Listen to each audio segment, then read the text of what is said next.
Bonjour, bonjour à toutes et à tous. Bienvenue pour un petit café dans l'Indien. C'est le nom de l'événement du jour, alors que d'ici quelques minutes, soyez patients, nous serons en ligne avec Armel Tripon, skipper de l'IMOCA, du monocoque de 18 mètres, l'Occitane en Provence, engagé dans le Vendée Globe, le Tour du monde, en solitaire, à la voile, sans escale et sans assistance. Nous sommes, nous, en direct au moment où nous nous parlons depuis la Halle 6 sur l'île de Nantes, avec autour de nous, pas très loin de nous. Je peux presque vous faire un petit coucou, messieurs. Francky Trichet, vice-président de Nantes Métropole en charge de l'innovation numérique et des pratiques sportives libres. On parlera aussi du Sailing Lab. À vos côtés, Arnaud Guével, vice-président de l'Université de Nantes en charge de la formation et des ressources éducatives libres. Vous nous raconterez comment vos étudiants et vous, l'université, embarquez également avec Armel. De l'autre côté, eh bien, ils sont deux. Un à l'écran pour l'instant, c'est vous, Dominique Vité, navigateur. Bonjour Dominique. Bonjour, bonjour. Vainqueur de la solitaire du Figaro, une transat en double à votre actif avec Armel Tripon, spécialiste surtout de la météo, routeur. On va tout comprendre grâce à vous de la stratégie d'Armel Tripon. Et puis je vais vous demander de tourner un petit peu l'écran pour faire apparaître à vos côtés Michel de Françu. Bonjour Michel.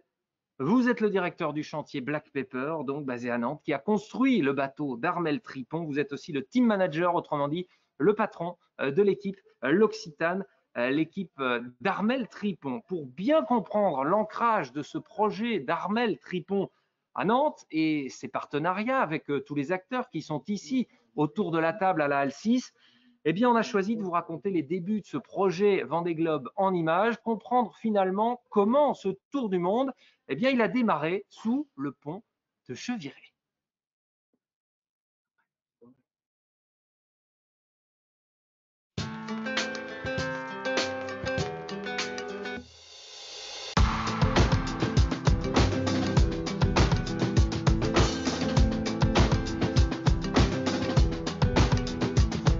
Se lancer dans la construction d'un bateau de course et d'un prototype nouveau, très innovant, était un défi, un grand défi même.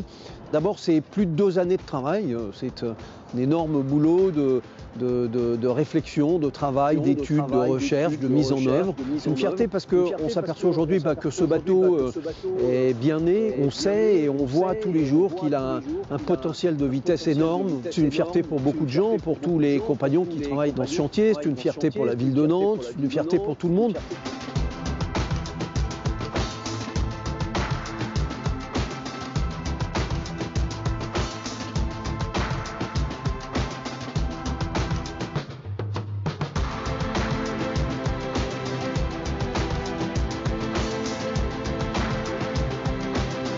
Le projet FORCE est un projet de développement d'une fibre de carbone biosourcée et économique. Il consiste à développer une nouvelle fibre de carbone avec un matériau alternatif au matériau utilisé actuellement qui est un dérivé du pétrole.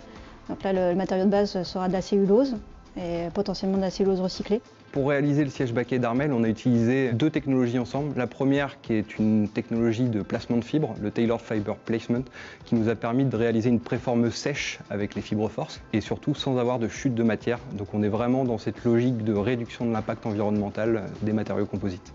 On a également réalisé toute une étape préliminaire de conception avec du calcul où on a modélisé le siège avec des efforts de crash type norme de rallye pour être sûr qu'il n'y aurait pas de casse pendant le Vendée Globe. Ça fait 5 ans et demi que je suis dessus. Donc de voir partir cette fibre sur laquelle on travaille depuis de nombreuses années en collaboration avec les partenaires du projet, ça a été un grand moment, oui. Aujourd'hui, on imagine la voile de demain avec une voile plus responsable, une voile plus propre, plus respectueuse. Voilà, il y a une vraie opportunité pour Nantes de se positionner en fait, dans la voile de demain.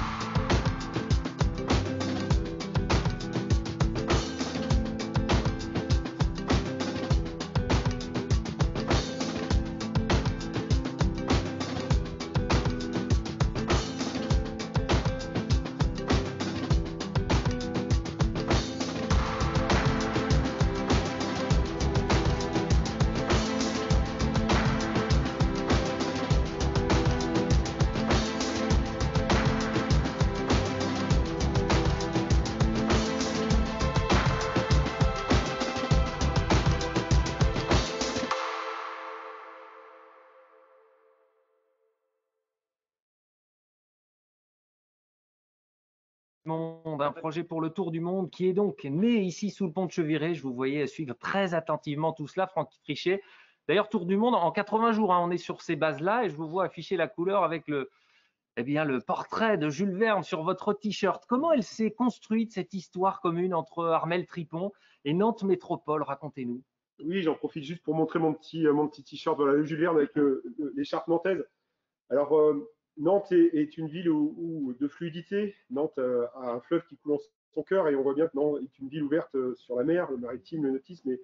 Et c'est une filière qui aujourd'hui s'accélère, puisqu'en fait, on a aussi un projet urbain qui est la requalification du Bas-Chantenay, dans lequel on trouve d'ailleurs des acteurs du nautisme fort ancrés. Je vois Michel ici qui a son chantier déjà inscrit sur ce territoire.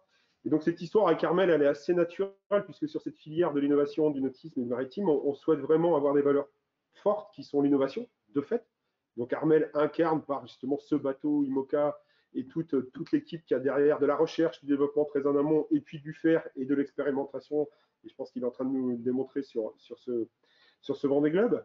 Mais aussi cette volonté qu'il a de faire briller les yeux des enfants et d'accompagner le territoire nantais avec ses aventures. Donc, grâce à l'association Neptune qu'il a montée avec Margot qui est juste à côté là, on voit aussi cette envie d'embarquer effectivement tout un territoire autour de ce qu'est aujourd'hui la voile d'aujourd'hui, mais surtout de projeter ce territoire sur la voile de demain.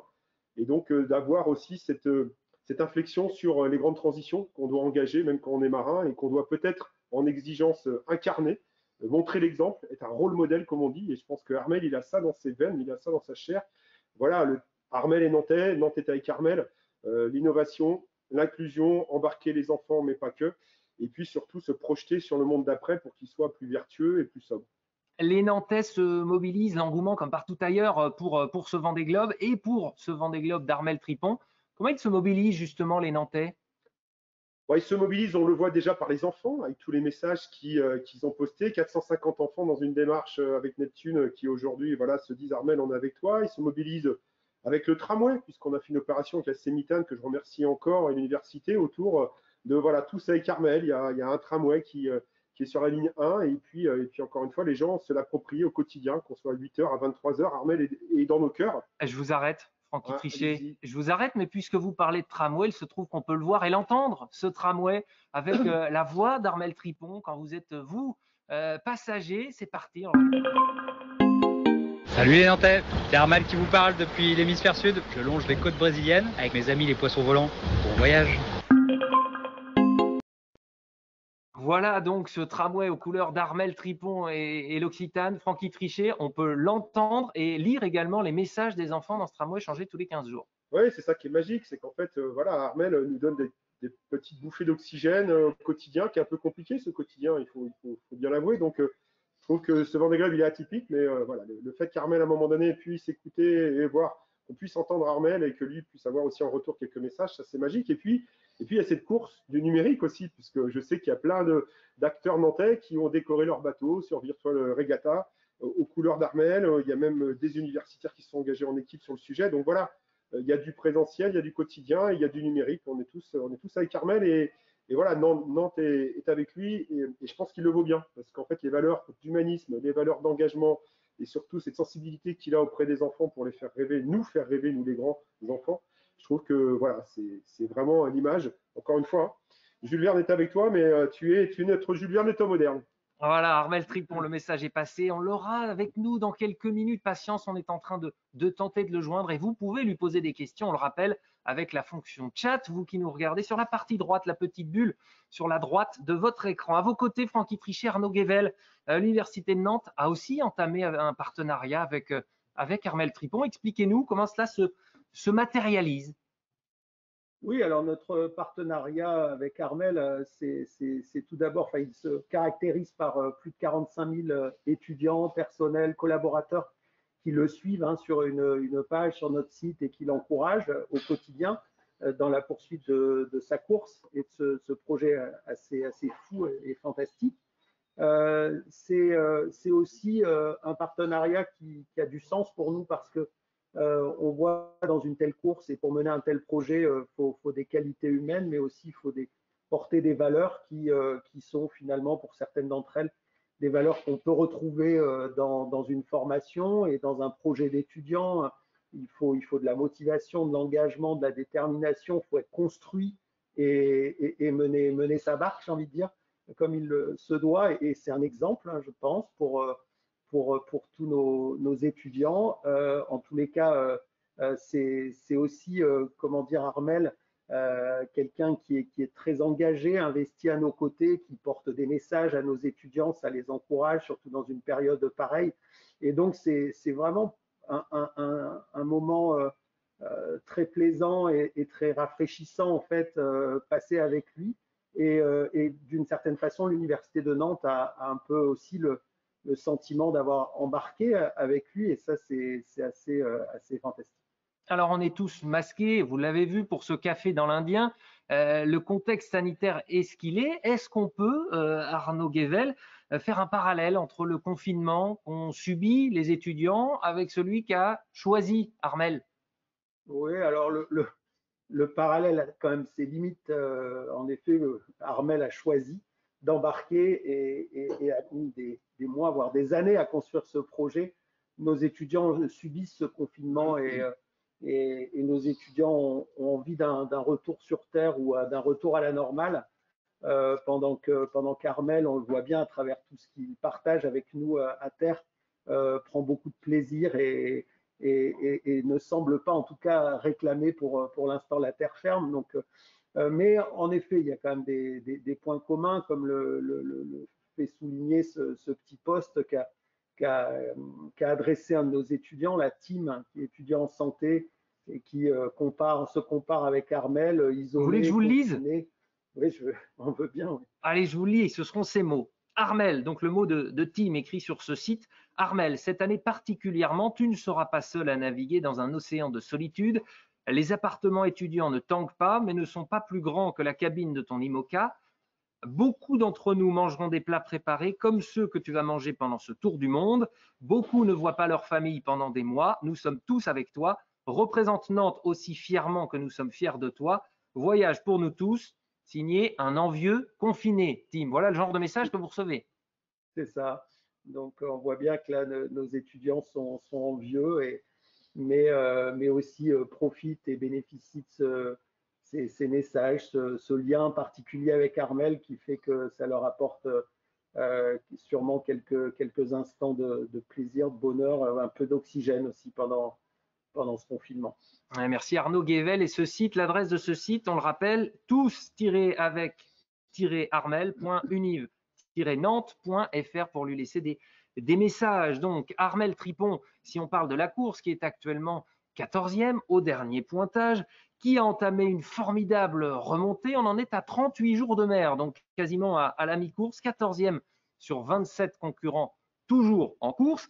Il a connu quelques petits problèmes lors des premiers jours, de la première semaine de course, mais ensuite, ça s'est beaucoup mieux passé. On va y revenir. Voici le résumé de ce premier mois.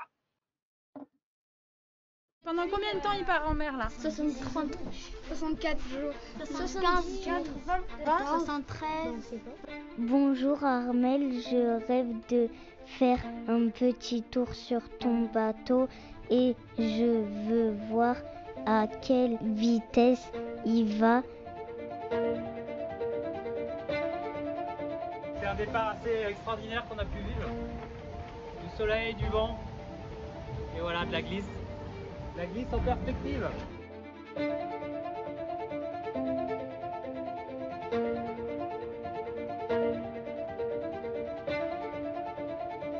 Salut la Terre.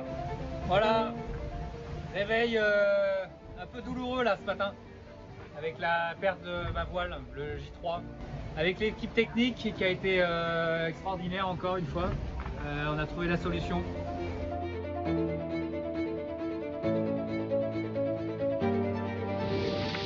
Bon bah voilà, par les temps qui courent, c'est important de prendre un peu de hauteur sur les choses, sur la vie, sur le paysage.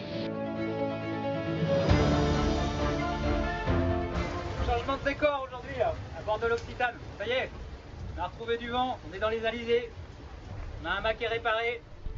Salut Armel, je te regarde sur la cartographie Vendée Globe. Je te suis de loin et je t'aime bien. Voilà, on a passé l'équateur cette nuit avec l'Occitane en Provence. Et la tradition maritime oblige. On va faire une petite offrande au dieu Neptune. Il est tout droit, donc il va passer par là. Je lui propose de passer tout droit, après il tourne et après il repasse tout droit. C'est passé dans le monde du gris. Le gris, mais toujours de la vitesse. La speed, c'est cool. On va rattraper deux petits camarades devant. Et puis après on verra. Et voilà. Étape par étape, jour après jour. Ville par ville. On tient bon, la cadence. On de l'Occitane en Provence. Il est où Armel? Il est là. Armel, il est un petit peu loin des.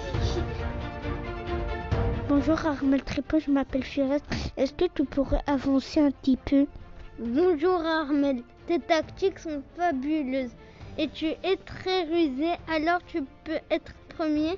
Allez, au revoir, je te laisse, à bientôt, à mercredi au live.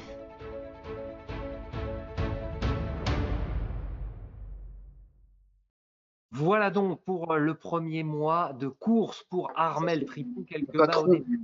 du chantier. Et depuis, Michel de Françu, vous êtes le patron du chantier Black Pepper, team manager également de l'équipe Occitane en Provence, le sponsor d'Armel Tripon. Un bateau, on le précise, qui est inédit, un des 8 bateaux neufs au départ, et le seul qui a cette forme-là, ce bout arrondi qui s'appelle le SCO, cette manière d'avoir ces foils-là intégrés un peu plus haut dans la coque, c'est ça, il n'y a pas d'autre bateau comme celui-là en course. Hein. Non, tout à fait. C'est un bateau qui est assez singulier. L'architecture de ce bateau a été faite par Sam Manuard. Et effectivement, les pistes qui ont été travaillées sont très différentes de ce qu'il y a sur les autres bateaux. Cette étrave de SCO, comme vous venez de le préciser, et qui est d'ailleurs probablement un atout important à l'heure actuelle pour Armel aux allures auxquelles il navigue. Et effectivement aussi ces foils dont l'emplanture est très haut sur le livet du bateau. Et c'est probablement d'ailleurs, alors évidemment on croise les doigts, on souhaite qu'il n'arrive rien à nos foils, mais on a encore suivi il y a 48 heures les problèmes de Charlie Dalin qui a eu un problème sur la calebasse de son foil, et lui a les calebasses qui sont sous l'eau, quasiment sous l'eau, alors que si ça devait nous arriver, eh bien effectivement on serait moins impacté du fait de l'implanture de ces foils. Pour qu'on comprenne bien tous ceux qui nous regardent, les enfants également qui sont nombreux, par exemple les CM1 de l'école Jean Zay de Couéron, voici l'une des écoles, CM2 de la Mutualité également, on les salue. Les foils, ce sont ces moustaches de carbone, là, ce qu'on voit, ces appendices en jaune, ces sortes d'ailes sous-marines qui permettent aux bateaux de voler, c'est ça? Oui, absolument. Donc ce sont ces espèces de grandes moustaches, on appelle ça d'ailleurs communément des foils à la Dali, pour représenter les moustaches de Dali. Et ce sont ces appendices qui permettent au bateau d'avoir des performances plus importantes. Ça permet notamment de sortir de ce qu'on appelle du mode archimédien et de permettre au bateau de commencer à voler. Alors ça permet aussi au bateau d'avoir une meilleure stabilité. Voilà. Et donc, ça joue sur forcément l'état de fraîcheur peut-être d'Armel Tripon. S'il est moins agité, un peu plus de confort à bord, ça joue sur la lucidité. Dominique Vité, navigateur, spécialiste du routage, de la météo. Donc, on parle de ce café qu'on est en train de prendre dans l'Indien, que vous êtes en train de prendre, vous tous, avec nous. C'est vague l'Indien, l'autre bout du monde. Il en est où exactement, Armel Tripon, au moment où on se parle? Là, en ce moment, là, il est au sud de l'Australie. Et il est en train de finir la deuxième partie de l'océan Indien. C'est le petit point jaune, c'est ça qu'on voit apparaître? Le petit point jaune. C'est bon. Et je crois qu'Armel nous appelle. Mais vous croyez bien, Dominique Vité, Armel, puisque ça y est, Armel Tripon, skipper de l'Occitane en Provence, à bord de son monocoque de 18 mètres 28, est en ligne avec nous. Vous l'apercevez, Armel. Bonjour, Armel. Comment allez-vous? Tu m'entends, Armel? C'est bon? Bonjour. C'est bon? Super. Bah écoutez, je vais très bien. Tu nous entends bien? Quelles sont les conditions que tu rencontres en ce moment, Armel? Les journées commencent plus tôt que chez nous pour toi, hein, c'est ça?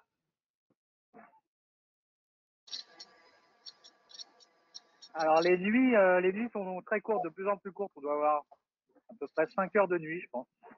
Et, et là actuellement, il est en local, il doit être pas loin de 20 heures. Et là, il va faire nuit dans 1 heure là. Voilà, donc là pour l'instant, je suis dans des conditions très calmes. Il y a une dorsale anticyclonique, une zone avec moins de vent. Il me passe dessus pendant 24 heures. Et après, je vais retoucher à nouveau un petit système dépressionnaire qui va me permettre d'avancer plus vite. Mais j'ai une zone de transition à négocier. C'est fou de vous entendre, de vous voir aussi bien alors que vous êtes à l'autre bout du monde. Est-ce que le Grand Sud correspond à l'idée que tu t'en faisais, Armel?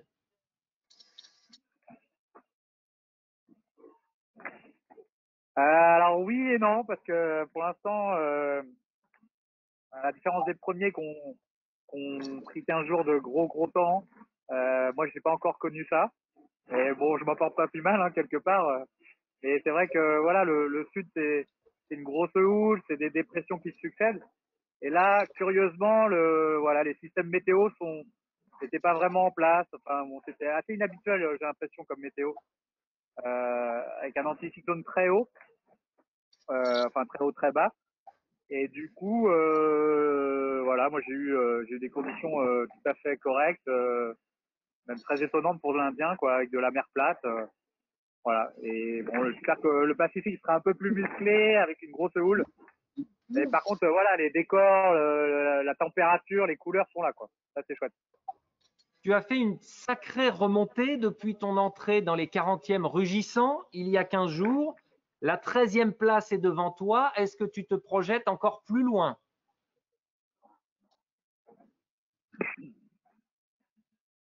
Ah bah oui, bien sûr, mais après, voilà, il va encore se passer tellement de choses et les systèmes météo sont pas non plus si simples que ça à passer de l'un à l'autre. Donc voilà, je me fais pas trop de films. Là, il y a effectivement 2 bateaux qui vont reprendre un peu de distance d'ailleurs, parce qu'eux, ils vont avancer, moi je vais ralentir, mais qui sont à portée de fusil. Voilà, donc c'est le prochain objectif. Et puis après, je sais pas si le Pacifique permettra de se rapprocher des autres, ou voilà, où il faut, je pense, être un peu plus patient et attendre la remontée de l'Atlantique où souvent il se passe des choses.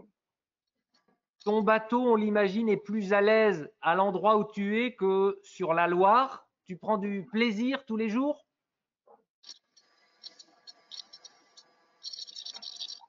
Énormément, ouais. Énormément. C'est un vrai kiff de naviguer sur ce bateau qui est extraordinaire en fait, quoi. Voilà, qui demande à accélérer tout le temps. Et c'est vrai que voilà, on s'entend bien et voilà, j'arrive à être de plus en plus à l'aise dessus. Donc c'est chouette. Et voilà, et j'ai hâte de continuer à cavaler dessus dans les mers du Sud, là. Il y a beaucoup de Nantais, de Nantaises, pas seulement, mais qui te suivent chaque jour, qui t'écoutent à l'école en ce moment même, qui t'écoutent dans le tramway aussi à Nantes. Tu les as salués dans tes vidéos par le passé récent. Qu'est-ce que tu as envie de leur dire? Il y a un train sur la ligne 1 et on entend des mots des photos. Ah ben.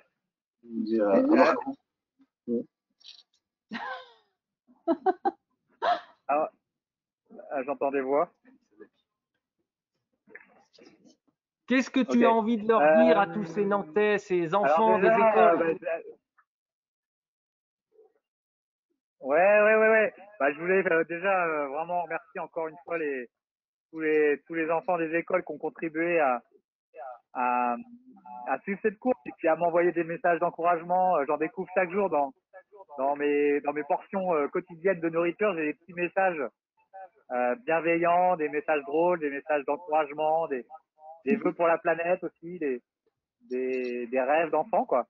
Et c'est assez, voilà, c'est touchant, c'est très chouette de leur part. Et voilà, et puis bah, je suis content que cette course puisse développer l'imaginaire et puis faire en sorte que voilà, de sortir de son quotidien, d'imaginer autre chose, de voir ce que c'est que les images du Grand Sud, voilà, de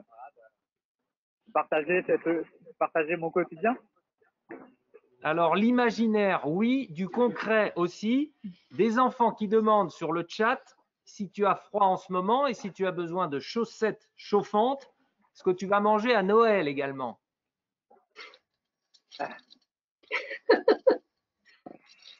Alors, si j'ai froid, je suis assez couvert, comme vous pouvez le voir, avec bonnet et doudoune. Il fait entre 6 et 8 degrés. La température de l'eau est pas très chaude non plus, donc les nuits polaires sont assez froides. Quand je vais manœuvrer sur le pont, c'est vraiment très très froid. Mais sinon, ça va, je suis plutôt bien équipé. Et puis mon repas de Noël, écoutez, c'est une surprise. Je sais pas. C'est l'équipe qui a préparé ça et voilà. Je vais avoir un sac entier, une hotte de Père Noël à ouvrir avec un repas dedans. Ce sera la surprise. Tu parlais de la nature qui t'entoure, tu nous envoies des vidéos d'albatros, des couchers de soleil. Tu savoures ça, tu as le temps d'en profiter?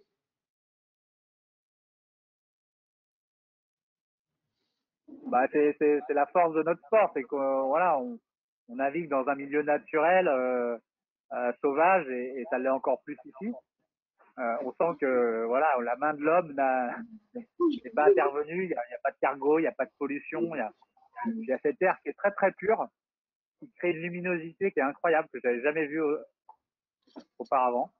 Et oui, cette nature, ce décor somptueux, évidemment, ça m'accompagne et ça me nourrit. Et on peut pas être insensible à ça, même si on vit beaucoup enfermé dans le bateau, parce qu'autrement il fait froid et on prend des paquets de flotte en permanence. Voilà, on a quand même une ouverture. Moi, je passe beaucoup de temps dans le cockpit à regarder les voiles et à regarder le paysage qui défile. Tu disais récemment que tu te parles tout seul. Est-ce que tu es entré dans un état un peu animal?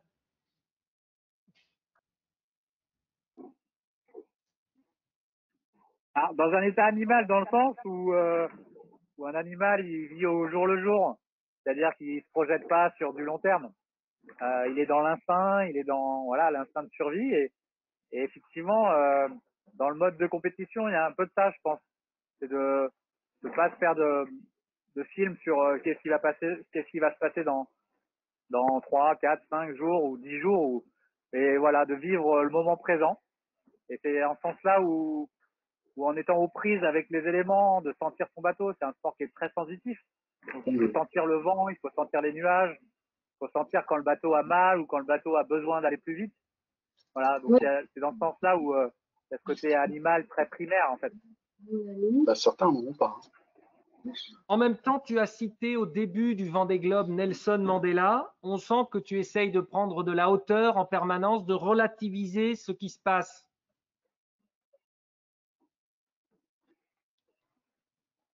Bah, c'est essentiel, parce que vu ce qui m'est arrivé au début, je pense qu'il fallait quand même être un peu zen et confiant sur la suite, parce que sinon, voilà, il y avait quand même moyen de se faire des nœuds dans le cerveau et de vivre la course dans la difficulté, dans la douleur. Donc c'est important de faire finalement abstraction de ce qui s'était passé et puis se tourner vers l'avant et de se concentrer sur ce que je savais faire et de le faire au mieux. Voilà. Maintenant, est-ce que j'arriverai à revenir, est-ce que je vais arriver à revenir sur le groupe de tête? Je ne sais pas encore.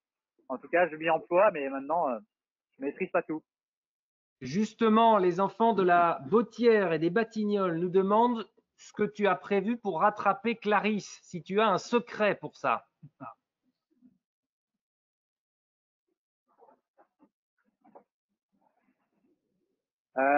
Je vais braquer une banque, c'est ça le secret. Parce que Clarisse, le nom de son bateau, c'est Banque Populaire. Très bonne formule.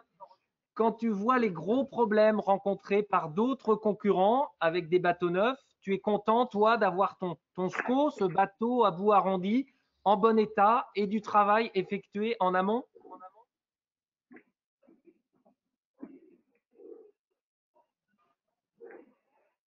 Ouais, on a essuyé, nous, des problèmes de jeunesse au printemps et du coup, on a un bateau renforcé. Donc là-dessus, je suis confiant à 100%. Et après, voilà, après, on n'est pas à l'abri, effectivement, de rencontrer quelque chose, de taper. Alors moi, j'ai tapé deux fois des débris dans l'eau, et heureusement à faible vitesse, donc il n'y a pas eu de dégâts. Voilà, maintenant, après, c'est du dosage. Il faut trouver un peu le compromis entre aller vite, parce que c'est vrai que ces bateaux demandent qu'à accélérer. Donc, il y a cette notion de vitesse à aller chercher et en même temps de préserver aussi le bateau. Donc, voilà, on voit qu'on est capable d'aller très très vite, mais que ça soumet le bateau à des contraintes mécaniques qu'on ne maîtrise pas obligatoirement. Et l'état de la mer fait que ça peut être très dur des fois. Donc il faut trouver ce juste milieu et c'est pas si simple que ça. Mais tu vis au jour le jour ou tu te projettes quand même? On est à la mi-course presque.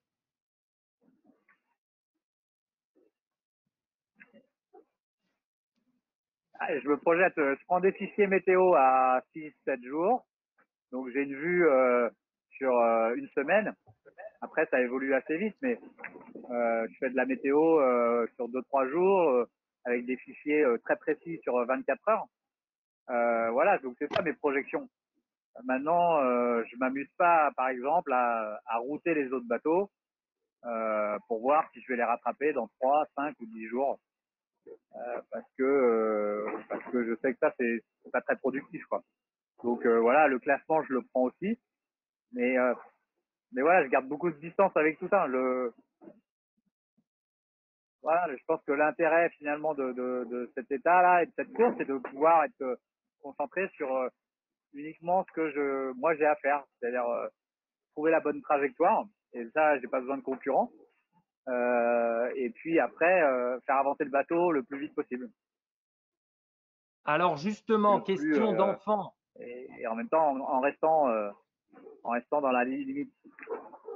Avant de te laisser à la manœuvre et te laisser naviguer, rattraper tous les autres concurrents, question d'Ayad de l'école des Dervalières de la Chésine. Dans combien de temps penses-tu être au Cap Horn? Compliqué. Oh là là, ça c'est loin ça. Ah oui, non mais là je peux pas faire de pronostic là-dessus. Il reste à peu près plus de 4000 milles.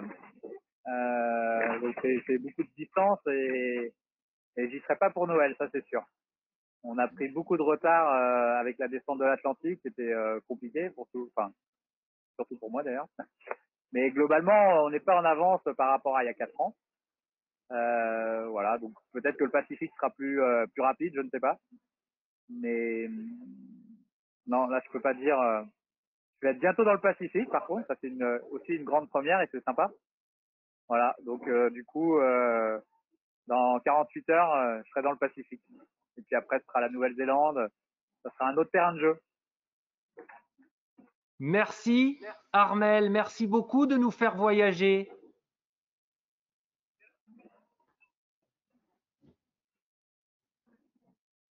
Merci à vous, merci à toutes les personnes d'horizons divers qui se sont déplacées. Voilà, c'est sympa d'avoir créé cet événement avec autant de publics différents et de servir cette course. Bravo à tous. Armel, tu vois le Jules Verne, il est avec toi, le Jules Verne nantais. Regarde. Il peut pas voir. C'est Francky. Armel, Francky Trichet montre un portrait de Jules Verne avec l'écharpe aux couleurs du FC Nantes. Et également Dominique Vité, Michel de Françu qui sont autour de la table ici, qui te saluent. Il n'y a pas d'image?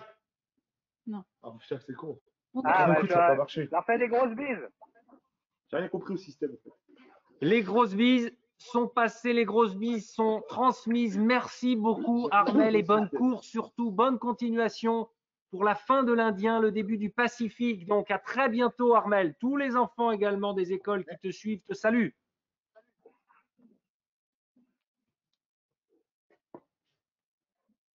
Merci à tous. Bravo et continuez à vous émerveiller. À bientôt. C'est vrai qu'il nous émerveille. Armel Tripon, Dominique Vittet, je me retourne vers vous. Vous étiez en train de nous expliquer il y a quelques secondes là où il se trouvait, avec ce petit point jaune sur votre carte. Ça vous fait quoi déjà de l'entendre, vous qui le connaissez par cœur, Armel Tripon, de le voir sourire comme ça à l'autre bout du monde? D'abord, j'ai une forme d'admiration parce que quand j'ai navigué avec Armel, on a fait une 30 ans nous ensemble il y a 12 ans, c'était pas tout à fait le même homme. Et j'ai trouvé qu'il a fait un chemin extraordinaire depuis 12 ans. Il a gagné la Route du Rhum dans sa catégorie, il a fait plein de choses formidables. Et là, je trouve qu'il y a une maturité qui ressort du personnage, une aisance, une joie de vivre, une confiance dans ce qu'il fait, moi qui me touche et que je trouve remarquable. Il vous impressionne donc d'avoir autant changé quand vous dites plus le même homme, c'est-à-dire? Je dirais que quand on a navigué ensemble, lui, il était jeune coureur professionnel entamant sa carrière, et moi, j'étais plutôt sur la fin de la mienne. Donc forcément, il y avait une différence de compétences, on va dire, de connaissances. Mais voilà, il y a une trajectoire, il y a une vitesse d'apprentissage. Et quand Armel a décollé, quand il a fait décoller sa fusée, c'est parti assez vite, quoi. Et on voit bien que cette courbe est ascendante, est assez puissante. Elle est parfois même étonnante, quoi. Donc, je suis très admiratif de ça. S'il y a un moment à retenir, je vais vous poser la question peut-être un petit peu plus tard. Je ne sais pas si on aura ce moment. Et je pose la même question également à Michel Defrançu. Si vous avez pour l'instant une image à retenir de ce début de course, cette première moitié de course d'Armel, ce serait quoi? Quand il danse la samba au large du Brésil. Mais globalement, je trouve que il a repris, et d'ailleurs il l'a très bien dit tout à l'heure, après ce début de course un petit peu difficile, il a su rebondir, et puis je trouve qu'il a repositivé, quoi. Il s'est reconcentré dans sa course. Il a dit hein, il fallait prendre de la hauteur pour réussir à encaisser ce qui lui était arrivé. Et cette hauteur, il l'a prise. Et depuis, il navigue très très bien. Il n'arrête pas de remonter des concurrents. Le bateau va vite. On voit bien que sur tous les pointages, il est tout le temps rapide. Il n'y a pas de moment où il baisse les bras. Et je trouve que c'est cette capacité à repositiver, moi, qui m'a beaucoup fait plaisir, d'abord pour lui, et puis je trouve qu'il était assez impressionnant finalement. Michel Defrançu, je vous pose la même question. S'il y a un moment à retenir pour vous, à isoler depuis le début de cette course pour lui? Alors, pour moi, c'est évidemment. Alors, j'ai un regard qui est forcément un peu différent des autres, dans la mesure où non seulement j'ai construit le bateau, mais je gère ce projet depuis le départ. Et c'est clairement pour nous un projet qui a toujours été inscrit dans la performance. Et avant tout dans la performance. Donc, mon regard est forcément un peu différent. Et de ce fait, ce que je retiens, c'est le début du sud de l'Atlantique et de l'Indien, où j'ai eu le sentiment que Armel prenait véritablement confiance dans l'aventure dans laquelle qu'il était en train de vivre et dans son bateau, et où on a vu le bateau dans des situations où, sur le plan de la performance, il a été absolument formidable. Et cette communion entre le skipper et le bateau, cette maturité qui lui a fallu un peu de temps pour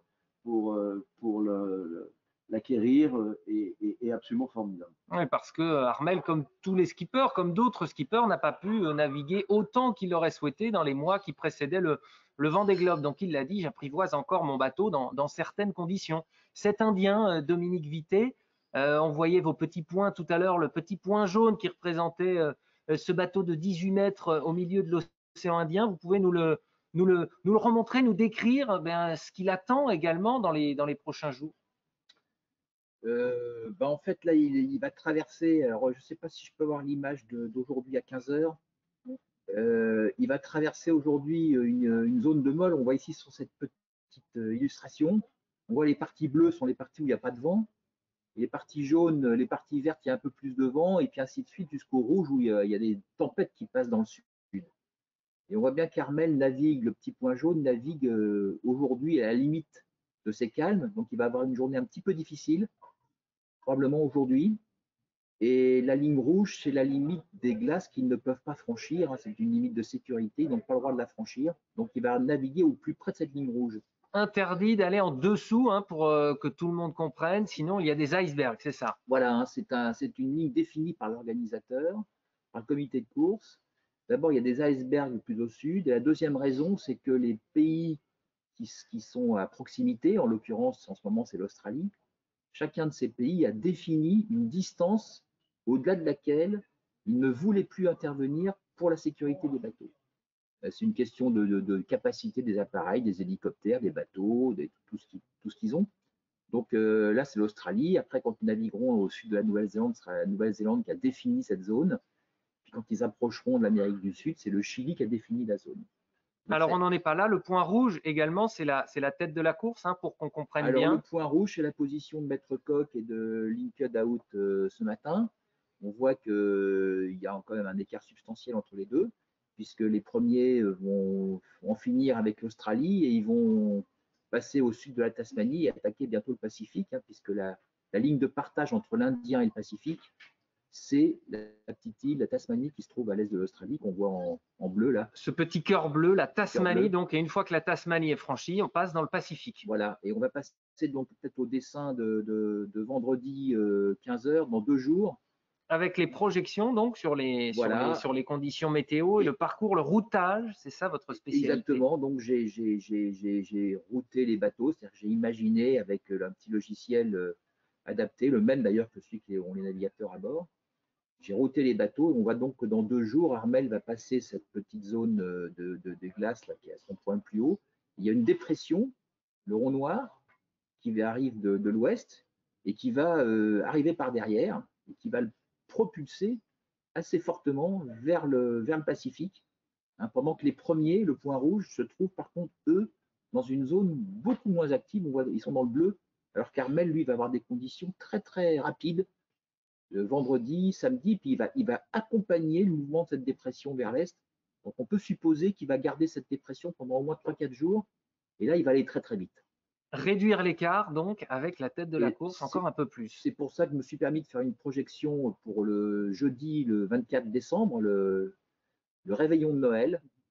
Et en fait, Armel, si ça se confirme, pourrait bénéficier de conditions beaucoup plus favorables dans la semaine qui vient que les premiers.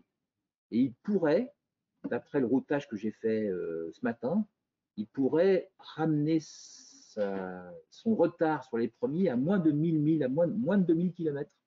Actuellement, il a 1500 milles, donc près de 3000 km de retard. Il pourrait gagner sans doute 1000 km en ayant profité du passage de cette dépression, alors que les premiers ne vont pas en profiter. Donc ça veut dire que 1000 km à l'échelle de la moitié du globe, il peut vraiment se rapprocher de la tête de la course d'ici l'arrivée au Sable d'Olonne. Tout est possible. Alors d'abord, il a un bateau très rapide, hein.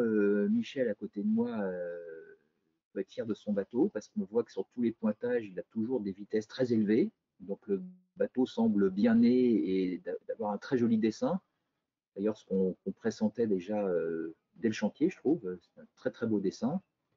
Et en plus, si jamais effectivement il y a des situations où les dépressions arrivent par derrière, lui permettent de se rapprocher de la tête de course et que cette dépression ne profite pas au premier, il pourrait réduire encore l'écart. Mais là, on est dans le domaine du hasard, on va dire. Est-ce que vous connaissez, Dominique Vittet, avant de questionner Michel de Françu, la température de l'eau? C'est une question de Thomas posée via le chat.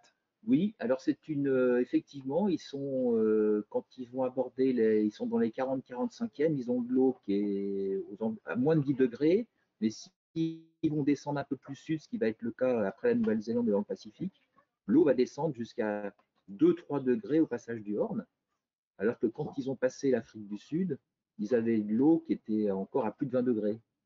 Donc il y a un très gros différentiel de température entre le nord de la zone et le sud de la zone. C'est comme si on avait de l'eau à 25 degrés au sud de l'Espagne, la température presque l'eau des Antilles, et qu'on avait de l'eau à 3 degrés en Angleterre. Donc c'est des zones qui sont très particulières et c'est pour ça que ces contrastes de température très forts génèrent des situations météo assez violentes. Eh bien, merci pour ces explications très claires. Je suis sûr que tout le monde a compris ces questions de température. Vous posez une question sur le chat et vous avez la réponse. Michel de Françu, les conditions rencontrées par Armel en ce moment dans l'océan Indien et par la suite, eh bien, son bateau est fabriqué, fait pour ça. En tout cas, c'est ce que vous nous disiez? Oui, absolument. Les bateaux sont construits, structurés pour traverser ces zones qui sont parfois, comme vient de le dire Dominique, pas très clémentes. Et par conséquent, il n'y a pas de souci à se faire avec ce sujet-là. En revanche, l'incertitude de la collision avec des objets flottants, ça c'est une angoisse perpétuelle, quotidienne, et pour le skipper et pour l'équipe technique qui est à terre. Autre question venue du chat, Michel de Françu, directeur du chantier donc Black Pepper, qui a construit ce bateau, l'Occitane en Provence. Y a-t-il des projets de sister ship de l'Occitane en Provence, autrement dit des bateaux jumeaux? Oui, absolument. On est actuellement en pleine réflexion. Alors, c'est même un prime time, je vais dire. On est en pleine réflexion et le chantier va vraisemblablement, avant la fin du mois de janvier, démarrer la construction d'un numéro 2, le sister ship de l'Occitane, et qui sera la version 0.1. Elle sera construite dans les mêmes moules, avec quelques modifications, mais quasiment rien de très important. Et ce bateau n'est pas vendu encore. Donc, la construction de ce bateau est lancée par le chantier aujourd'hui et on est à peu près certain qu'on trouvera rapidement un skipper que ça devrait intéresser. Et parce que les performances d'Armel, donc le skipper actuel, eh bien, qui est une sorte d'ambassadeur finalement de votre savoir-faire, du savoir-faire nantais. Absolument. Dominique Vité, quand vous entendez tout à l'heure Armel Tripon, vous avez envie d'y être un petit peu ou pas? Ouais, je trouve que il a une chance extraordinaire parce que des gens qui sont passés par les mêmes chemins que lui, il y en a beaucoup. Et ceux qui arrivent jusqu'à trouver un partenaire, faire construire un bateau neuf, participer au Vendée Globe, il n'y en a pas beaucoup. Donc Armel a une chance extraordinaire et je crois que cette chance lui-même la mesure. Il le sait parce qu'il a vu autour de lui beaucoup de gens qui auraient aimé faire ça. Moi, le premier, j'ai rêvé de faire le Vendée Globe pendant plusieurs années, je n'ai pas trouvé le budget. Alors que j'avais, je dirais, en proportion un cursus professionnel plus dense que le sien. Il n'y a pas une manière de réussir à faire le Vendée Globe parce qu'il a un parcours un peu atypique par rapport à d'autres skippers qui sont engagés cette année. Vous qui avez connu multicoque et monocoque également. Complètement, il a su persévérer. Il y a un premier projet qui n'avait pas abouti, ça l'avait profondément déçu. Et finalement, il a réussi à rebondir sur un deuxième projet. Et ça demande de la pugnacité, de la persévérance. Il faut être présent, il faut être positif, il faut réussir à aller au bout. Et je trouve que ça, c'est vraiment c'est une expérience formidable, quoi, que pas beaucoup de gens. Il y a un skipper qui disait en 2016 qu'il y avait à ce jour moins de marins qui avaient fait le Vendée Globe que d'astronautes qui avaient été dans l'espace. C'est statistique, c'est factuel. Donc ça reste un projet exceptionnel pour ceux qui le font. Et le tour du monde en 80 jours, pour rebondir là-dessus et pour citer également un autre marin que vous connaissez qui fait le Vendée Globe actuellement, qui s'appelle Jean Le Cam, c'est que quand on fait le tour du monde en 80 jours, ça veut dire qu'on fait le tour du monde à la vitesse d'un Solex. Ça, c'est la formule de Jean Le Cam. Un dernier mot, messieurs, Michel de Françu, les jours à venir et même les semaines à venir, vous les voyez comment? Sans vous demander votre pronostic, parce qu'il y a de l'inconnu, mais ce sera le mot de la fin pour vous. Le pronostic, oui, effectivement, je n'en ferai pas. Comment je les vois? Je les vois plutôt souriants. Le bateau va vite, Armel est en forme. Les conditions météo ont l'air d'être à son avantage, en tout cas au moins pour la semaine qui vient. Donc, je continue à espérer qu'on va remonter dans le classement progressivement.